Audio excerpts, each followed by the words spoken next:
चलो बच्चों, तो आज अपना नया टॉपिक स्टार्ट करते हैं बच्चों, है ना। अब से पहले हमने क्या क्या टॉपिक कवर करे, पहले एक बार रिवाइज कर लेते हैं, है ना। सबसे पहले हमने पीएनएल अप्रोप्रिएशन का फॉर्मेट देखा, है ना, कि फॉर्मेट के कंटेंट क्या क्या होते हैं, फॉर्मेट और कंटेंट, ठीक है। हमने कैपिटल अकाउंट का फॉर्मेट देखा, प्लस कंटेंट भी देखे उसके, है ना। कैपिटल अकाउंट दो तरह का था, फिक्स एंड फ्लैक्चुएटेड, ठीक है। इंटरेस्ट ऑन ड्राइंग की कैलकुलेशन हमने सीखी, कैलकुलेशन सीखी, प्लस साथ में और क्या सीखा, इसका अकाउंटिंग ट्रीटमेंट क्या होगा, ठीक है, इसकी अकाउंटिंग एंट्री क्या होती है ये भी तो सीखा। रेंट टू पार्टनर और interest on loan to partner, इसकी कैलकुलेशन और अकाउंटिंग ट्रीटमेंट भी सीखा, है ना, सीख लिया ना बच्चों। सैलरी और commission, calculations and accounting treatment, याद है ना सबको बच्चों? हाँ याद तो है सबको। तो एक छोटा सा आंसर दीजिए मुझे, interest on drawing, accounting treatment और इसकी कैलकुलेशन हमने बहुत अच्छी तरीके से सीखी थी, है ना। मैं कहूँ तो एंट्री कहाँ कहाँ आती है सबको पता है, एक तो पीएनएल अप्रोप्रिएशन की डेबिट साइड में आती है, दूसरा कैपिटल अकाउंट के क्रेडिट साइड में आती है, ठीक है। सैलरी और कमीशन पीएनएल अप्रोप्रिएशन की डेबिट साइड और कैपिटल अकाउंट के क्रेडिट साइड, है ना, यही होता ना। ये लो मैं इनको ऐसे लिख देता हूँ, डेबिट साइड कहाँ आती है, पीएनएल अप्रोप्रिएशन के, क्रेडिट साइड कहाँ आते हैं, ये ट्रांसफर होते हैं क्रेडिट साइड के पार्टनर कैपिटल अकाउंट में, है ना। एक छोटा सा आंसर और, ये दोनों कहाँ ट्रांसफर होते हैं बच्चों, है ना, पीएनएल अप्रोप्रिएशन के डेबिट साइड में, पार्टनर कैपिटल अकाउंट के क्रेडिट साइड में। ध्यान रखना इसको, पीएनएल अप्रोप्रिएशन से इसका कोई मतलब नहीं है, ध्यान करो। Rent paid on property of partner and interest paid, ये मैंने किसको जोड़ दिया, इंटरेस्ट ऑन ड्राइंग नहीं, ये दोनों, ठीक है। Rent paid on a property of partner, interest paid on loan to partner, यानी लोन अगर पार्टनर से लिया है उसको इंटरेस्ट दे रहे हैं, तो कहाँ जाते हैं, पीएनएल अकाउंट के डेबिट साइड में जाते हैं बच्चों, ठीक है, पीएनएल अकाउंट के डेबिट साइड में। और क्रेडिट कहाँ होंगे, पार्टनर कैपिटल अकाउंट में होंगे, है ना। फिर गलत बच्चों, पार्टनर कैपिटल अकाउंट में क्रेडिट नहीं होते, रेंट अकाउंट में क्रेडिट होते हैं बच्चों, ठीक है, रेंट अकाउंट,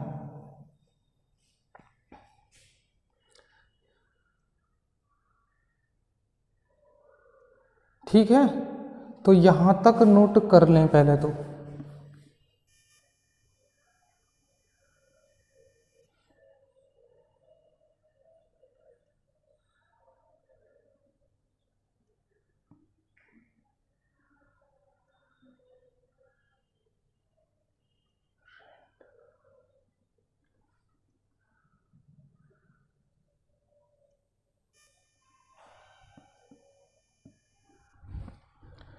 मैं इसकी जनरल एंट्री आपको करा दूं एक बार क्लियर हो जाएगा बच्चों। पहले मैं जनरल एंट्री कराता हूं इन दोनों भाई, है ना। क्या करते हैं इसकी entry, profit and loss account debit to rent account, ठीक है। इसकी दूसरी एंट्री हो जाती है rent account debit to cash account, है ना। ऐसे ही अगर लोन होगा तो रेंट की जगह हम इंटरेस्ट लिख देंगे, ठीक है बच्चों, नोट कर लेना इसको। ठीक है, इसकी हम कंबाइन एंट्री भी कर सकते हैं और करके P&L account debit to cash account being rent paid. ठीक है, तो ये इसकी जनरल एंट्रीज हैं, एक बार नोट कर लेना बच्चों इसको। फिर हम आगे की तरफ चलते हैं अपने टॉपिक की तरफ। हमने ये सब कुछ सीखा, इसका अकाउंटिंग ट्रीटमेंट भी सीखा। अब हम जो नए टॉपिक्स कवर करेंगे वो क्वेश्चन 42 ऑनवर्ड होंगे, 42 से लेकर 57 तक। ठीक है बच्चों, अब इन 42 to 57 क्या पढ़ने जा रहे हैं हम पढ़ने जा रहे हैं यही सब कुछ पढ़ने जा रहे हैं। यानी अब हमको ये सब कुछ एक साथ करना है। यानी क्या करना है, हमें P&L अकाउंट भी बनाना है, हमें कैपिटल अकाउंट भी बनाना है। बस ये दो काम करने हैं, क्योंकि ये सब तो इसी के अंदर ही आते हैं। क्योंकि P&L अकाउंट एप्रोप्रिएशन अकाउंट तब बनाओगे जब P&L अकाउंट आपको नेट प्रॉफिट निकाल कर देगा, है ना। P&L से नेट प्रॉफिट आएगा निकल कर, तभी तो आप P&L एप्रोप्रिएशन अकाउंट बनाओगे। तो इन सब को हम एक साथ कवर करने वाले हैं। ये कंटेंट जब होंगे तभी नेट प्रॉफिट हमारे पास होगा। अगर ये कंटेंट नहीं होंगे तो डायरेक्टली नेट प्रॉफिट दिया हुआ होगा। ठीक है, तब उसके बाद हमें जनरली P&L एप्रोप्रिएशन अकाउंट और कैपिटल अकाउंट्स हमें बनाने हैं, चाहे वो कैपिटल अकाउंट फिक्स मेथड हो या फ्लक्चुएटिंग मेथड हो। ठीक है बच्चों, अब हम एक क्वेश्चन से इसको आसान करके समझेंगे। ठीक है ना, तो पहले यहाँ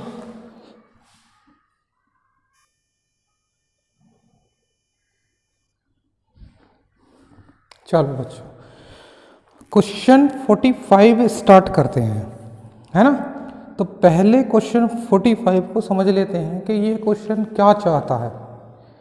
सजल and Kajal are partners sharing profit and loss in a ratio of 2:1 on 1st April 2017 their capital were ₹50,000 and ₹40,000। सबसे पहले एक क्वेश्चन आता है कि ये जो कैपिटल गिवन है इसकी क्लियर डेट दी हुई है 1 अप्रैल 2017, लेकिन अगर डेट ना दी हो तो हम कैसे पहचानें कि ये ओपनिंग कैपिटल है या क्लोजिंग कैपिटल है ना। मान लो ये सिर्फ कैपिटल लिखी होती तो मैं लैंग्वेज इफेक्ट बताता हूँ। लैंग्वेज कह रही है कि their capital contribution is 50,000 and 40,000। ठीक है, अब मुझे ये बताओ कैपिटल कॉन्ट्रीब्यूशंस का मतलब क्या है कि कैपिटल लगाई, और कैपिटल लगाते कब है, स्टार्टिंग में ही लगाते हैं जब बिजनेस स्टार्ट करते हैं। क्योंकि mid of the session business start करने के बाद जब हम कैपिटल लगाएंगे उसे कैपिटल लगाना नहीं कहते, उसे कैपिटल फर्दर इंट्रोड्यूस करना कहते हैं, है ना। तो कैपिटल इंट्रोड्यूस हो जाती है वो, लेकिन कैपिटल कॉन्ट्रीब्यूशंस क्या कहते हैं, न्यूली कैपिटल कॉन्ट्रीब्यूशन माना जाएगा हम लैंग्वेज के हिसाब से। तो उससे क्या कहेंगे कि वो ओपनिंग कैपिटल है, या बैलेंस शीट बता देगा कि उसकी बैलेंस शीट में इतनी कैपिटल है। तो बैलेंस शीट तो एंड ऑफ द ईयर होती है बच्चों, इसका मतलब एंड की कैपिटल गिवन है। मैं आपको बता दूं कि अब से पहले मैंने बार बार बच्चों से ये कहा कि क्वेश्चंस कंप्लीट करना। मुझे पता है बच्चे कंप्लीट वर्क नहीं कर रहे हैं, है ना, क्वेश्चंस को स्किप कर रहे हैं, क्योंकि बहुत सारे कॉन्सेप्ट जो मुझे आपको बताने थे वो मैं तब आपको बता पाता जब आपकी क्वेरी मेरे पास आती। क्योंकि आपने क्वेश्चंस प्रैक्टिस नहीं करे हैं तो आप क्वेरी नहीं कर पाए, और नहीं कर पाए तो वो कॉन्सेप्ट तुम्हारे रह चुके हैं। बहुत सारे ऐसे ऐसे कॉन्सेप्ट थे जो हर क्वेश्चन के साथ में, हर क्वेरी के साथ में सॉल्व करा था, लेकिन ना तो तुमने क्वेरी मुझसे पूछी है, ना ही वो क्वेश्चंस हो पाए हैं। क्योंकि मैं बता दूं कि इंटरेस्ट ऑन कैपिटल में अभी बहुत सारी चीज़ें बाकी थी जो मुझे बतानी थी, लेकिन अभी भी रह गई वो, क्योंकि जब तुम क्वेश्चंस प्रैक्टिस करते तो मैं उन प्रॉब्लम्स को सॉल्व कराता। इन केस ऑफ इनसफिशिएंट प्रॉफिट, है ना, इन case of insufficient profit interest on capital किस रेशो में दी जाए, क्या होगा इंटरेस्ट ऑन कैपिटल का, ऐसे ऐसे कॉन्सेप्ट थे। मैं बताऊं कि इंटरेस्ट ऑन कैपिटल कैलकुलेट होकर तो आती है एक की 1000 और एक की 2000, लेकिन प्रॉफिट हमारे पास तो सिर्फ 1500 रुपये है। तो मैं इंटरेस्ट ऑन कैपिटल दूं या ना दूं, क्योंकि मैंने बताया क्वेश्चंस कहता है कि अगर प्रॉफिट होगा तो इंटरेस्ट वाले ये वाले कंटेंट पीएनएल एप्रोप्रिएशन के जो कंटेंट आते हैं मैं समझा दूं यहाँ पर। मान लो इंटरेस्ट ऑन कैपिटल हमारे पास आती है बच्चों ए और बी, एक की 1000 आती है, एक की 2000 आती है। ये लो 3000 रुपये देना है, तो पहले हम पीएनएल एप्रोप्रिएशन के इस प्रॉफिट को देखेंगे। अगर ये होगा तो देंगे वरना नहीं देंगे, क्योंकि पीएनएल एप्रोप्रिएशन के कंटेंट कौन से होते हैं? चार्ज एप्रोप्रिएशन ऑफ प्रॉफिट होते हैं। मींस अगर प्रॉफिट होगा तो देंगे, नहीं होगा तो नहीं देंगे। यानी अगर प्रॉफिट यहाँ नहीं है, जीरो है या लॉस है, तो इसको डिसअलाउ कर देंगे। ये तो सबको पता था, है ना। अब लेकिन ये वाला तो क्या करते बच्चों, अगर प्रॉफिट 1500 है, अगर प्रॉफिट 1500 है तो क्या करते? प्रॉफिट 1500 है और इंटरेस्ट 3000 है। तो ये तो बताया था कि प्रॉफिट होगा तो देंगे, लेकिन प्रॉफिट अधूरा होगा, इनसफिशिएंट प्रॉफिट के केस में क्या होगा? ठीक है, क्वेश्चंस आए होंगे, क्योंकि प्रैक्टिस नहीं करी तो क्वेश्चंस आए कहाँ से तुम्हारे सामने, है ना। मत करो क्वेश्चंस प्रैक्टिस, वैसे भी तुम्हारा आधा सिलेबस इस लॉकडाउन की वजह से डिस्टर्ब हो चुका है। आगे भी जाकर अपने सिस्टम को बिगाड़ देना, ठीक है। समझ में तब आएगा, क्योंकि अभी तो पार्टनरशिप के छोटे छोटे कॉन्सेप्ट तुम्हारे सामने आए हैं, लेकिन जब पार्टनरशिप कंप्लीट हो जाएगी तो मिक्सअप सिलेबस हो जाएगा। दूसरी बुक्स पढ़ोगे, सिलेबस मिक्स हो जाएगा, तब जाकर तुम्हें ये समझ में आएगा कि हम करें क्या। और अगर यकीन ना आता हो तो तुम्हारे से पहले जो बच्चे पढ़ कर गए ना, उनसे पूछ कर देखना कि अकाउंट्स की हालत होती क्या है, ठीक है। तो मैं इस कॉन्सेप्ट को नहीं बता रहा क्योंकि क्वेरी नहीं करी, इसको मैं इसीलिए यहीं छोड़ देता हूँ। मेरा काम जितना था मैं उतना बता रहा हूँ। चलो पढ़ो इधर। उनकी ओपनिंग कैपिटल बताई, profit and loss appropriation account and partners capital account बनाना है। तो क्वेश्चंस की रिक्वायरमेंट पता लगी क्या क्या बनाना है? PNL account and capital accounts, दो बातें हमें पता लगी, ठीक है। मैंने फॉर्मेट बनाकर रख लिया पहले से ही, ठीक है। अब वो बोल रहे हैं कि इंटरेस्ट ऑन कैपिटल 5% देनी है। इंटरेस्ट ऑन लोन, काजल ने लोन दे रखा है, लोन कितना दे रखा है? 30,000 का, उस पर देना है। रेट कितना है? नहीं पता। नहीं पता तो फिर कौन बताएगा? पार्टनरशिप एक्ट बताएगा। एक्ट ने कितना बता रखा है? 6%, ठीक है। इंटरेस्ट ऑन ड्राइंग कितना है? 6%, जिसकी ड्राइंग दी हुई है 10,000 और 8,000। 10% प्रॉफिट ट्रांसफ़र करना है रिजर्व, ठीक है। अब ये देखो, ड्राइंग के कॉन्सेप्ट में मैंने क्या समझाया था कि ड्राइंग का टाइम पीरियड हमें निकालना है कि कितने महीने का इंटरेस्ट निकालें। तो उसके लिए अलग अलग कॉन्सेप्ट दिए होते हैं कि अगर मिड ऑफ द पीरियड हो, एंड ऑफ द पीरियड हो, एटसेट्रा एटसेट्रा। यानी ड्राइंग की डेट दी होगी ना, तभी तो हम उस मेथड को लगाएंगे जो हमने लास्ट वीडियो में पढ़ा था, ठीक है। यानी अगर ड्राइंग की डेट दी हो तो क्लियर हो जाता है कि हम ये वाला मेथड लगा लेंगे और उसका पीरियड निकाल लेंगे। लेकिन यहाँ देखो, यहाँ डेट दी हुई है नहीं दी हुई ना। नोट लिखो इसके बारे में। In case of date of drawing is not given, then interest will be calculated for 6 month, ठीक है। अगर डेट ना दी हो तो 6 महीने का इंटरेस्ट हम लगा देंगे for the calculation of interest in drawing, ठीक है। तो ध्यान रखना, अगर डेट दी होगी तो हम वो वाले मेथड फॉलो कर लेंगे, उससे निकाल लेंगे टाइम पीरियड आराम से। और अगर डेट फिक्स ना हो, अमाउंट फिक्स ना हो, तो प्रोडक्ट मेथड लगा लेंगे। लेकिन अगर डेट ही ना दी हो तो 6 महीने का लगाएंगे, ठीक है। अब हम इसके कंटेंटों को कंप्लीट करते हैं। चलो, सबसे पहले एक बात समझना, बड़ा ही इंपॉर्टेंट कॉन्सेप्ट है ये बच्चों, है ना। देखो, पीएनएल एप्रोप्रिएशन से पहले हम क्या बनाते हैं? पीएनएल अकाउंट बना लेते हैं। ये लो, मैंने छोटा सा पीएनएल अकाउंट बनाया,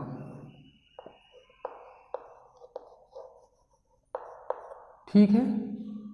अब एक बात देखो, जब ये पीएनएल अकाउंट बन जाता है तो इसके लास्ट में आता है नेट प्रॉफिट निकल कर, है ना। जब ये वाले एक्सपेंसेस हम लेस कर देते हैं, और ये वाले एक्सपेंसेस में इंटरेस्ट ऑन लोन भी होता है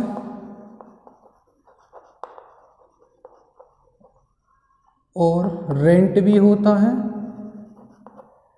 और अदर भी होते हैं जो पीएनएल के कंटेंट होते हैं, ठीक है। लेकिन इधर की साइड में हमारा आता है ग्रॉस प्रॉफिट, ठीक है, और बाकी अदर इनकम आ जाती है। अब एक देखो नेट प्रॉफिट ये हो गया, एक ग्रॉस प्रॉफिट यानी प्रॉफिट ये भी, यहाँ भी एक प्रॉफिट आता है ना, यहाँ भी हम प्रॉफिट लिखते हैं जो ये वाला ट्रांसफर होकर आ जाता है, ठीक है। तो मैं से लिख दूँ नेट प्रॉफिट।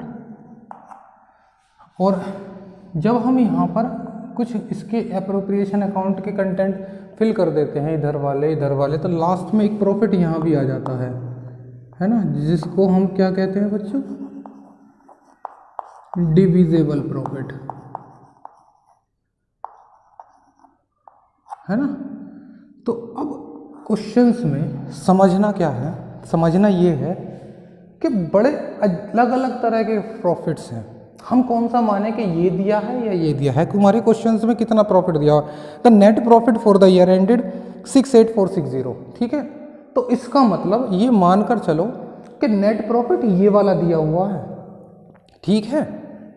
अगर ये दिया हुआ है तो इसका मतलब इंटरेस्ट ऑन लोन पहले ही लेस हो रहा है, इंटरेस्ट ऑन लोन घटाने की जरूरत है या नहीं है, नहीं है। अगर सिर्फ प्रॉफिट दिया होता तो फिर कौन सा मान लेते, अगर ये लैंग्वेज नेट प्रॉफिट की जगह कहती profit, then it means this is, and यहां पर आने के लिए हमें क्या करना होता, इंटरेस्ट ऑन लोन को लेस करना होता। इंटरेस्ट कितना है 30,000 पर 1500 रुपये निकल कर आता है ना, नहीं 1800 रुपये, ये लो। तो हमने क्या माना, नेट प्रॉफिट का मीन 68460 है ना, हाँ, तो ये वाला दिया हुआ है, ठीक है। इसका मतलब लेस पहले ही हो रहा है इंटरेस्ट। ये कॉन्सेप्ट इंपॉर्टेंट है, बहुत सारे बच्चे गलतियां करते हैं इस कॉन्सेप्ट पर, इसीलिए मैं इसको इस तरह से समझा रहा हूँ, वरना इतनी देर नहीं लगती, डायरेक्टली मैं नेट प्रॉफिट लिखता क्वेश्चन सॉल्व हो जाता, ठीक है। इस कॉन्सेप्ट को ध्यान रखना कि नेट प्रॉफिट का मतलब यहाँ के जो भी कंटेंट है, चाहे वो रेंट दिया हो पार्टनर का या इंटरेस्ट ऑन लोन दिया हो, उसे घटाने की जरूरत नहीं है। लेकिन अगर प्रॉफिट कहता तो फिर हम रेंट घटाकर तब वैल्यू निकालते, ठीक है। अब यही प्रॉफिट हम यहाँ ट्रांसफर कर देंगे 68460। चलो आगे बढ़ते हैं। इंटरेस्ट ऑन कैपिटल 5% है ना, तो ये लो लिख देते हैं, इसमें तो कोई दिक्कत नहीं है।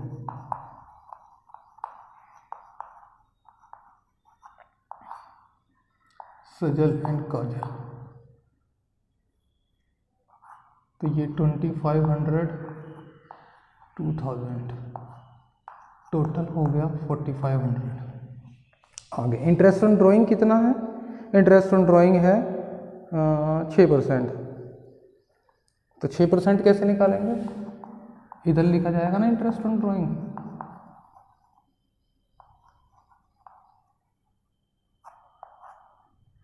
सजल एंड काजल,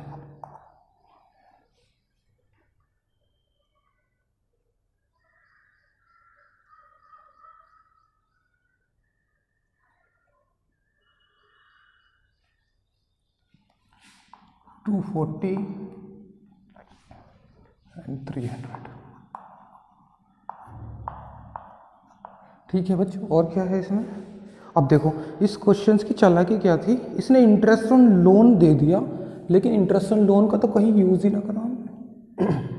ये तो मैंने सिर्फ समझाने के लिए वर्किंग नोट बनाया है, this is working note only for explain this concept, okay.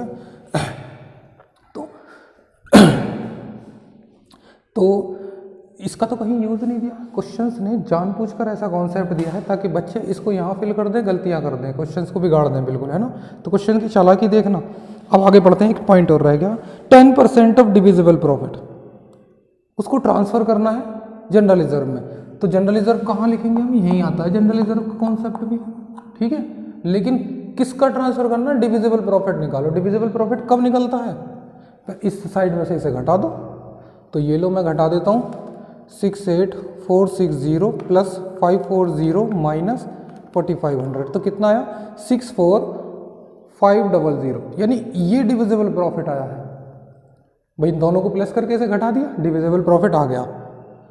इसका 10% कितना हो गया, 6450, ये ट्रांसफ़र कर दिया। और बाकी जो बचे वो पार्टनरों में बांट दो। यानी पार्टनर ने ये कहा कि जो भी डिविजिबल प्रॉफिट आए उसको बांटो मत, उसमें से पहले 10% रिजर्व में ट्रांसफ़र कर दो,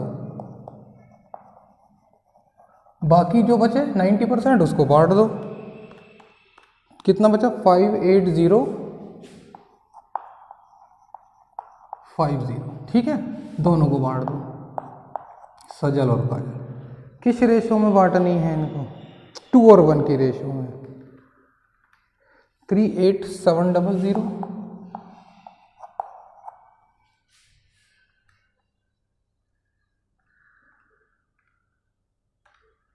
19350, ठीक है। ये लो, मैंने ट्रांसफ़र कर दिया। अब क्या करना है, इसका कैपिटल अकाउंट बना दो। कैसे बनाओगे, सबसे पहले इसकी ओपनिंग कैपिटल 50,000, 40,000, है ना। इधर वाले कांस्टेंट को इधर ट्रांसफ़र कर दो, लेकिन लेकिन लेकिन इसको मत कर देना इधर ट्रांसफ़र। ये कहाँ जाता है, इससे तो हम बैलेंस शीट में लिखते हैं, लायबिलिटी साइड में, ठीक है, रिजर्व।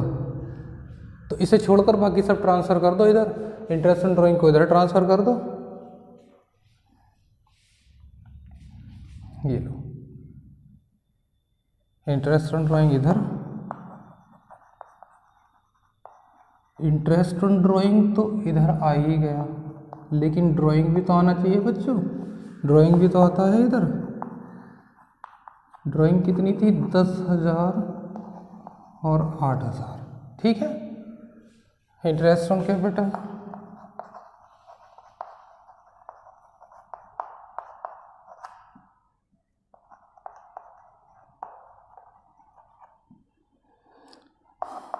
प्रॉफिट्स,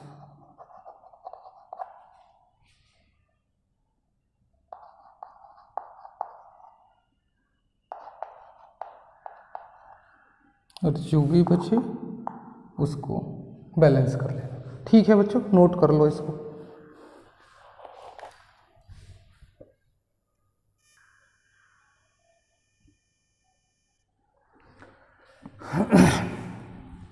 तो बच्चों क्वेश्चन 48 पर आओ, बड़ा ही इंपॉर्टेंट क्वेश्चन है ना। इससे कई क्वेश्चन कॉन्सेप्ट जुड़े होंगे इससे, है ना, खास तौर से डिविजिबल ऑफ प्रॉफिट के लिए। तो इसे ध्यान से समझना, पहले से पढ़ लेते हैं। ABC 3 पार्टनर हैं, इनकी कैपिटल हैविंग ए कैपिटल, यानी उनके पास कैपिटल 50,000, 50,000 और 1 लाख। कब है ओपनिंग क्लोजिंग नहीं बता रखी, ठीक है। आगे बढ़ते हैं, कुछ ना कुछ हिंट दिया होगा। देयर करंट अकाउंट बैलेंस, उनका करंट अकाउंट का बैलेंस भी, इसका मतलब कौन से मेथड फॉलो कर रहे हैं बच्चों, fix capital account method follow कर रहे हैं। यानी इसके कंटेंट कहाँ ट्रांसफ़र होंगे, करंट अकाउंट में, ध्यान रखना, कैपिटल अकाउंट में ट्रांसफ़र नहीं होंगे। आगे देखो, इंटरेस्ट ऑन कैपिटल 10%, तो इनकी कैपिटल ओपनिंग क्लोजिंग यही है, कोई चेंज नहीं दे रखे इसमें। चलो, C being a working partner, उसको सैलरी देनी है 12,000, और उसका जो प्रॉफिट जो बांटना है वो इस तरह से बांटना है। देखो प्रॉफिट की कहानी क्या करें, पहले भी फर्स्ट 20,000 को कैपिटल रेशो में बांटो, नेक्स्ट 30,000 को 532 के रेशो में, फिर जो बचे उसे इक्वली बांट दो। अच्छा, फर्म अर्न नेट प्रॉफिट, तो नेट प्रॉफिट का मतलब कौन सा दे रखा है, ये वाला दे रखा है ना। नेट प्रॉफिट को तो यही लिखते हैं, 1,72,000। हाँ बिल्कुल समझ में आ गया। Interest in capital simply calculate हो जाएगा, कोई परेशानी नहीं है। लेकिन पहले एक बार ये देख लो कि क्वेश्चन की रिक्वायरमेंट क्या है, क्वेश्चन ने पूछा क्या है, कहीं हम बेकार तो नहीं बना रहे इसे। देखो, prepare profit and loss appropriation account, नहीं सही बना रहे हैं, यानी अप्रोप्रिएशन अकाउंट की रिक्वायरमेंट की है। एंड जनरल एंट्री भी पास करनी है। कौन सी जनरल एंट्री पास करनी है, प्रॉफिट के अप्रोप्रिएशन की एंट्री पास करनी है ना, इसकी नहीं करनी, यानी जो प्रॉफिट ट्रांसफर करेंगे हम कैपिटल करंट अकाउंट में उसकी एंट्री करनी है। अच्छा चलो पहले इसको लिख लेते हैं। इंटरेस्ट ऑन कैपिटल 10% है, तो कितना हो गया, interest on capital A, B and C, तो इसका 5,000, इसका 5,000 और C की कितनी थी बच्चों, 1 लाख, तो 10,000 इसका, तो टोटल हो गए 20,000। ठीक है, इसके बाद नेक्स्ट करते हैं आगे। क्या कहता है कि सैलरी भी देनी है। सी जो है वर्किंग पार्टनर है, ये लो मैंने सी को सैलरी भी दे दी। सैलरी देनी है सी को 12,000 पर एनम। और क्या देना है भाई? और तो बस अब प्रॉफिट को ही अप्रोप्रिएट करना है इसने। प्रॉफिट की कंडीशन, कितना प्रॉफिट बचा, यानी जो बचेगा इस प्रॉफिट को, ये कौन सा प्रॉफिट है बच्चों? डिविजिबल, है ना।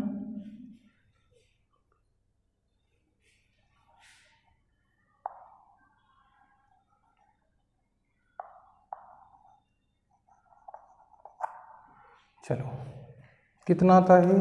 172 minus 20,000 minus 12,000, then remaining profit is 140,000। अब इस 140,000 को हम जनरली क्या करते? हम इन जनरली इन 3 पार्टनरों में बांट देते। 3 पार्टनर कौन कौन? ये 3 पार्टनर हैं ए और बी एंड सी। अब कैसे बांटते? इनकी रेशो दी होती, लेकिन इसकी तो रेशो देखो क्या कह रहा कि इस 1/40 में से 20,000 को तो बांटो इस रेशो में, यानी इसके अलग अलग टुकड़े कर दिए। कर लेते, कोई समस्या नहीं है। ये लो, हम इसके लिए एक वर्किंग नोट बनाते हैं। ठीक है, पढ़ो क्या कहते हैं। वर्किंग नोट कहता है टोटल प्रॉफिट कितना है? 140। ठीक है, इस 140 में से 20,000 को किस रेशो में बांट दें? उनकी कैपिटल रेशो में, यानी ए बी और सी को 20,000 कैसे बांटता है? उनकी कैपिटल रेशो। कैपिटल रेशो कितनी है बच्चों? ये देखो कैपिटल रेशो कैसे निकालेंगे हम। 50,000 है उनकी कैपिटल रेशो, 50,000 रेशो 1,00,000, तो इसकी रेशो ये है। तो इतनी बड़ी रेशो को सिंपल कर लें, 40 को लेस कर दो, कितनी बची? 5, 5 एंड 10। इसको और सिंपल कर सकते हैं, 1, 1 एंड 2। तो रेशो कितनी हो गई? ये हो गई।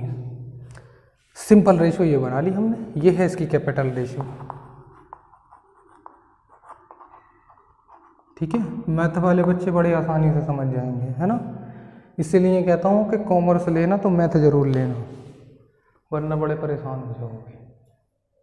ठीक है, ये कैपिटल रेशो है, यानी 20,000 को इस उसमें बांटा है। तो मैंने एक और ध्यान रखना, ए को कैसे देना है? ए को 20,000 का रेशो कितनी है उसकी, यानी numerator is equal to 1 and denominator is equal to sum of all ratio. कितना हो गया सम? 4, 1, 2 और 2 4। ऐसे ही बी को, बी के सामने वाली रेशो कितनी है? 1, 20,000 का 1 डिवाइड बाई 4। ऐसे ही सी को 20,000, ये ए की रेशो थी, ये बी की थी और ये सी की थी। सी की कितनी हो गई? 2/4। बांट दो बच्चों, तो कितना कितना आया? ए को तो मिलेगा इसमें से 5,000,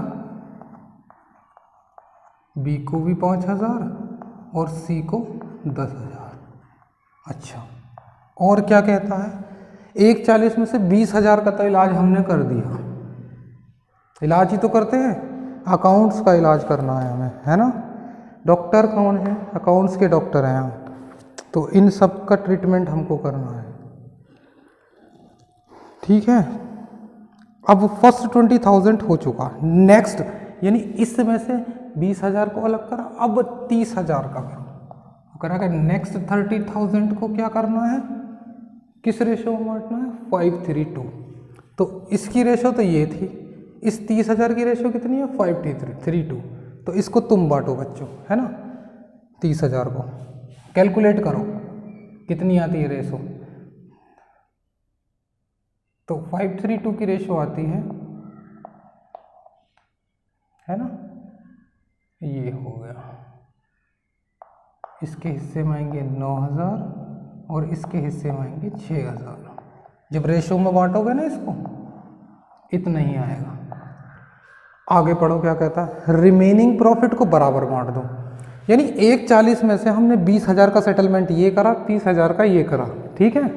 कितना और बचा, 90,000 और बचा रिमेनिंग। यानी बैलेंस 90,000 का क्या करना है, कह रहा है कि इक्वली बांट दो। तो इक्वली लो, हमने बांट दिया 30,000, 30,000 और 30,000, तीनों को बांट दिया। देखो ए को 20,000 में से मिले 5,000, 30,000 में से मिले 15,000, 90,000 से मिले 30,000, तो टोटल कितना मिल गया ए को, टोटल मिल गया बच्चों 60,000।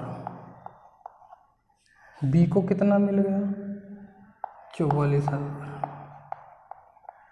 सी को कितना मिला 46,000। यानी ये इनको टोटल मिला है। तो हमने इनको कैसे बांटा, ए को टोटल दिया हमने 60,000, बी को 44,000 और सी को 46,000, ठीक है। मतलब ये हमने एक साथ टुकड़ों में न बांट कर उसने अलग अलग हिस्से बंटवारे करे, तो जितना टोटल उसके हिस्से में आया हमने यहाँ लिख दिया, ठीक है। ये वर्किंग नोट है। यहाँ तक कोई डाउट हो तो मुझे बताना। अब क्वेश्चंस ने जनरल एंट्री किसकी मांगी है, सिर्फ इसकी एंट्री मांगी है। तो इसकी एंट्री क्या करते हैं हम, general entry.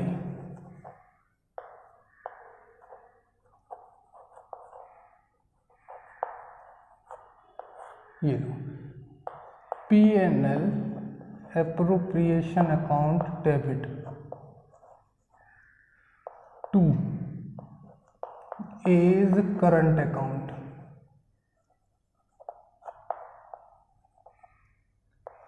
To B's current account,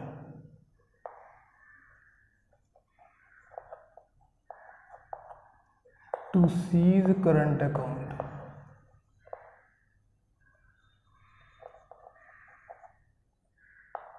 ठीक है, एक का कितना आया 60,000, 44,000, 46,000, टोटल हमने 140 being profit transfer to current account. ठीक है बच्चों, नोट कर लेना। This is the question number 48।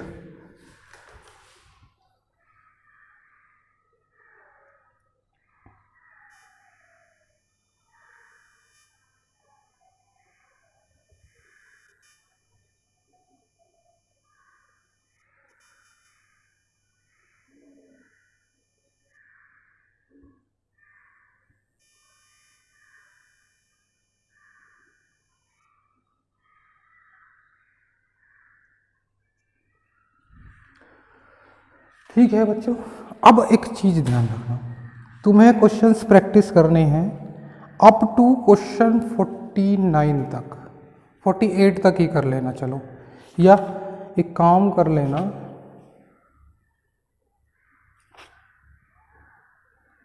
चलो क्वेश्चन 48 तक ही कंप्लीट करना है ना बच्चों। नेक्स्ट करते हैं इसके बाद फिर अगले टॉपिक को कवर।